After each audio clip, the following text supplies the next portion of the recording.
Goeiemôre, so groot is die voorreg om jou te groet in die lieflike naam van Jesus vanoggend.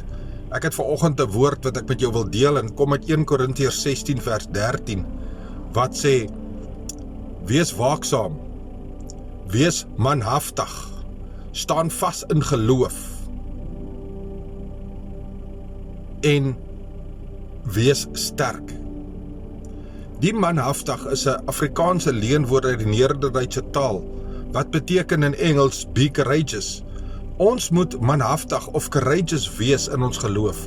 Ons moet nie toelaat dat die valse predikers of Satan homself of die prins van duisternis kom om die woord te verdraai nie.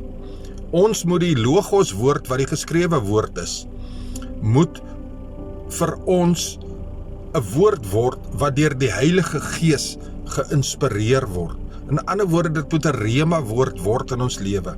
En ons moet vas staan in geloof. Sonder enige twyfel moet ons op die woord vas staan. Ons moet in die Here Jesus Christus vas staan. Ons moet so wees dat die Heilige Gees ons lei.